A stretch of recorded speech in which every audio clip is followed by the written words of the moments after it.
Hello and welcome to another A Tippling Philosopher video concerning, I'm going to be returning to the subject of God and in the context of American politics and in the particular context of the assassination attempt on Donald Trump. So for those of you who might be coming to this video due to my other channel, it's not to do with the Ukraine war. This is a philosophical look at some of the language concerning, and therefore some of the philosophy and theology, if you like to be so highfalutin, concerning the assassination attempt. I'm going to play you a couple of videos to give you a bit of content, a bit of the stimulus to what we will be discussing.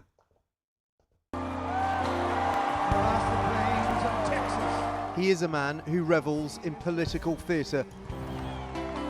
And last night, Donald Trump emerged to milk every moment. When I heard a loud whizzing sound and felt something hit me really, really hard. Retelling the moment a bullet clipped his ear, he put his survival down to divine intervention. There was blood pouring everywhere, and yet, in a certain way, I felt very safe because I had God on my side. I'm not supposed to be here tonight. Not supposed to be here.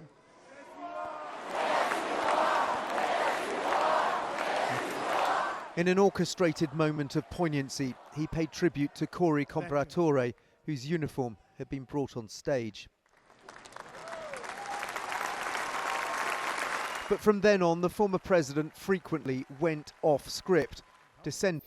Okay, that's the first dipping our toe into this subject. Just another point in his speech where he said this. But I'm not. And I'll tell you, I stand before you in this arena only by the grace of Almighty God.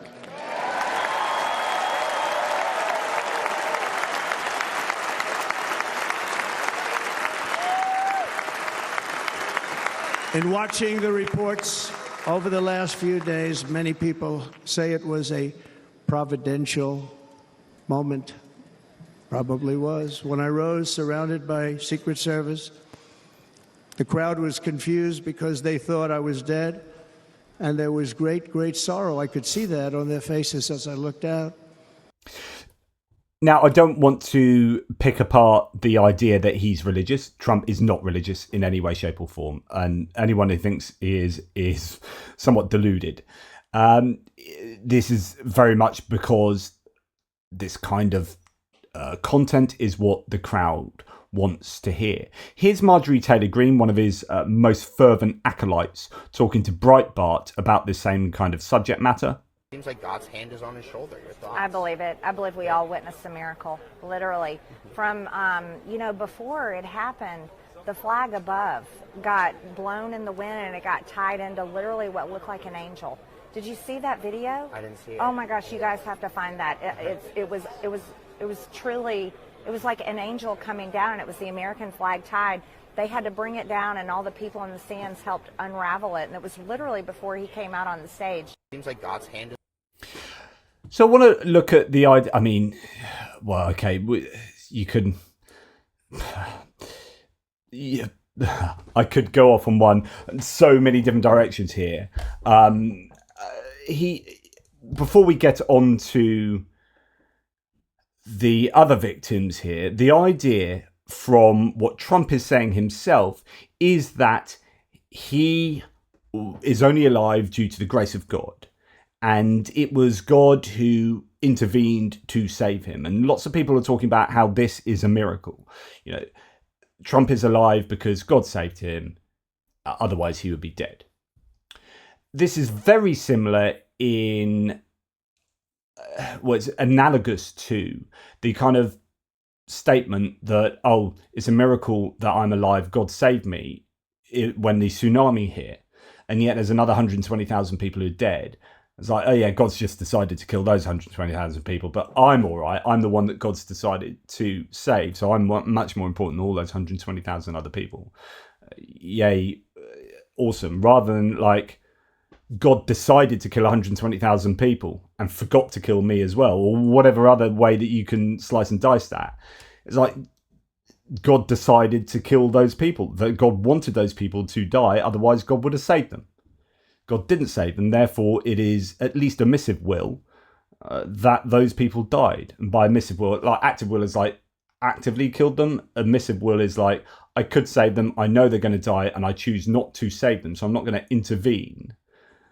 And therefore they die. But I not only designed plate tectonics and the manner in which these people died, and not only did I know beforehand that they were going to die, but I didn't save them from dying. Although I saved this person, I didn't save these 120,000 people. And so that's a form of will, even though you're not actively killing them, although since you designed the whole process so that it would happen, you are still kind of doing that anyway.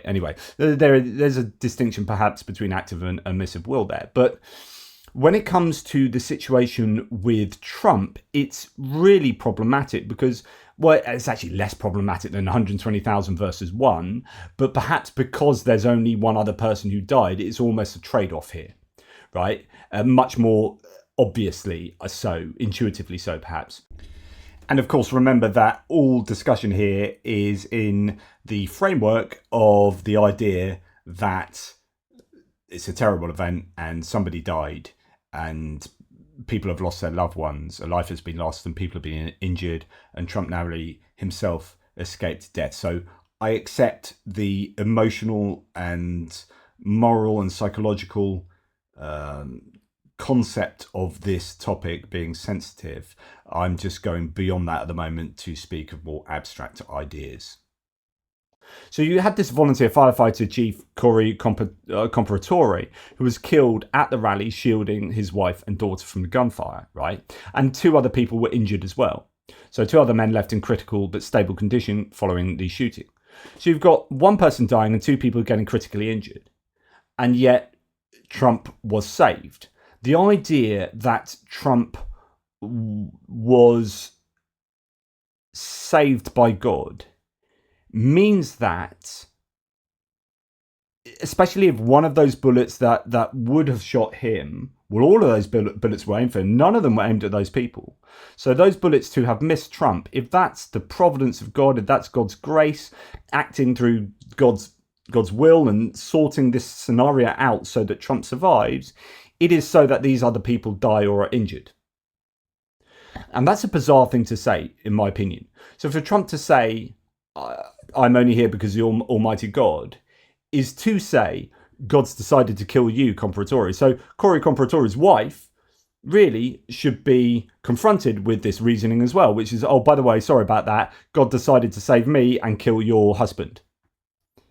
I'm obviously more important than your husband. So the way that then that gets theologically untangled, or at least is attempted to be untangled, is for people to say, well, obviously then there was a reason for that happening, because the problem of evil means, God is omniscient, omnipotent and omnibenevolent, all-knowing, all-powerful and all-loving, and therefore if there is any evil in the world, like he knows what to do about it, he's powerful enough to do something about it, and he's caring and loving enough to want to do something about it. So therefore, how do we explain the fact that there are tsunamis that kill 120,000 people, or a bullet that misses Trump and hits Corey Comparatore here? Well, therefore, there has to be a reason for it. And then, if that's the way, and in my opinion, it's the only way for the Christian in this case to explain this without God either not existing or being not very nice, being less than omni-God. You either admit that God is not all-loving, all-powerful, or knowing. And people aren't prepared to do that because actually it devalues God and you get into loads of theological complications. So the only other option is, well, this happened for a reason, right? But the problem with doing that is not only is it, I think, intuitively problematic that, hey, God needn't have allowed anyone to die there. Like, Trump surviving is not contingent upon someone else dying. It's not some kind of blood sacrifice that's going on here. It's not like that God saying, I want someone to die on that day, to please me.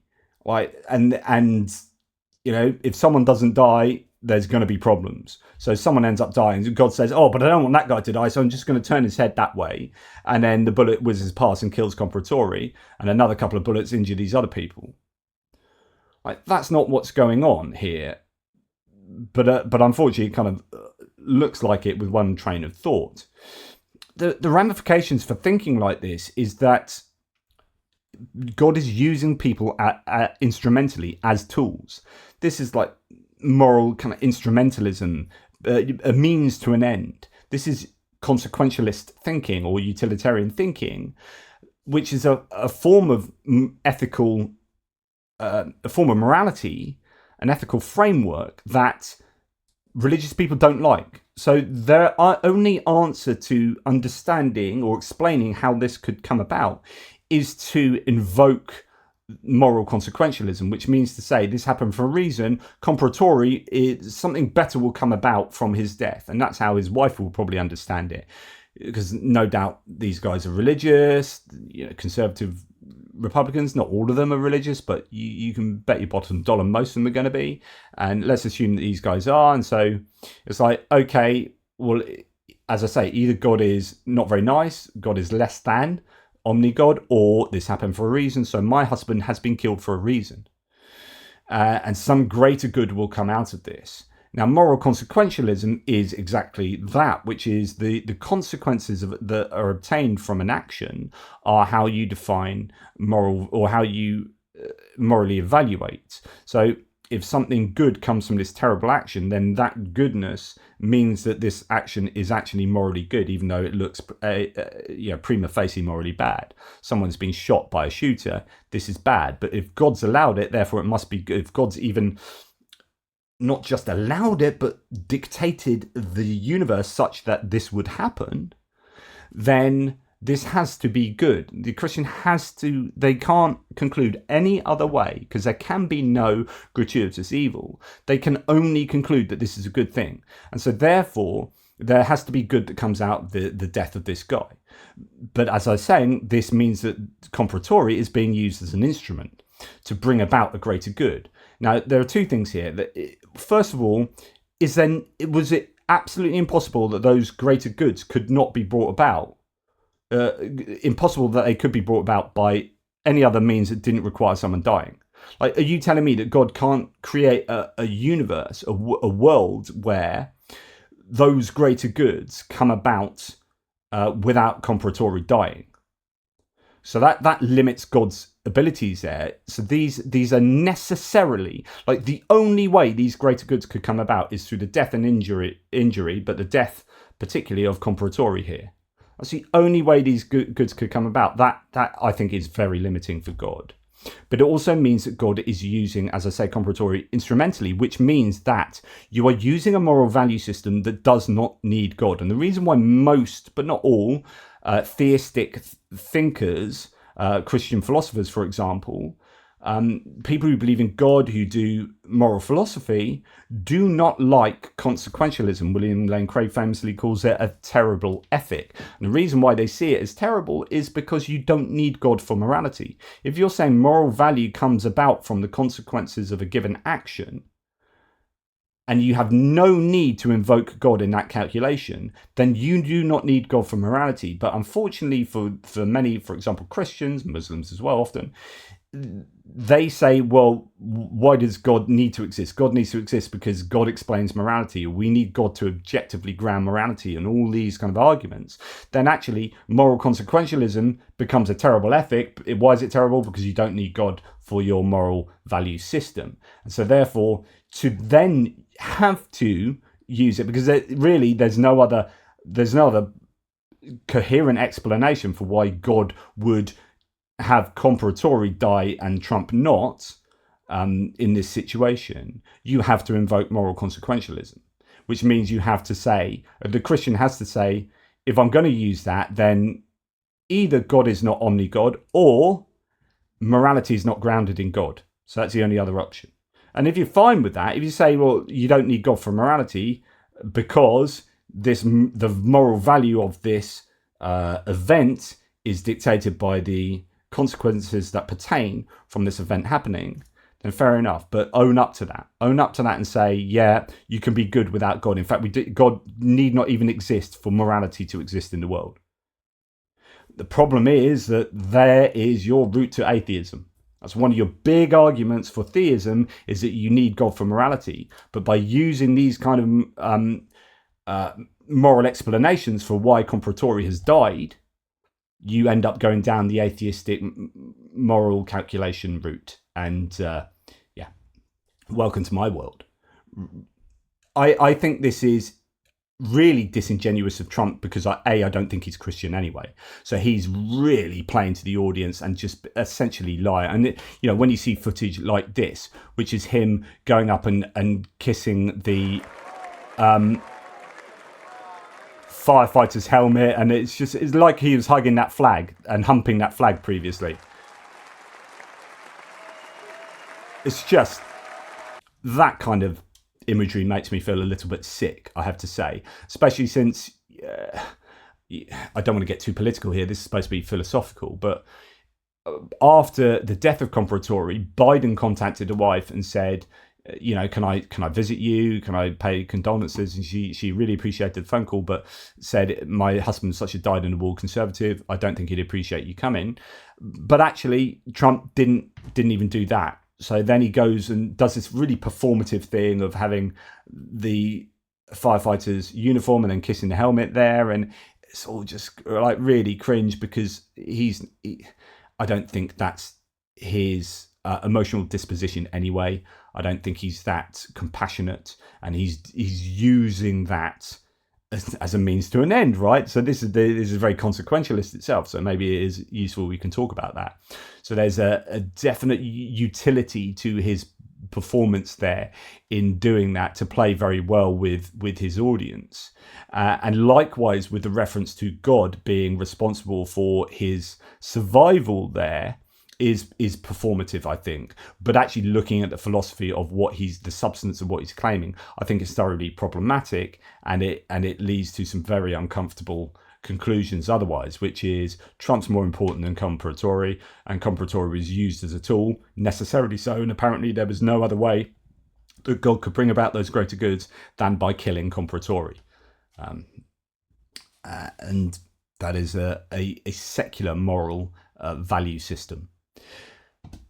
Anyway, welcome back to doing a bit of Atypical Philosopher video recording there. I know it's overtly political and kind of in the context of my other videos that are not gathering cobwebs in the way that this Atypical Philosopher channel is at the moment. I will try and get some more content attuned to this subject matter out going forward.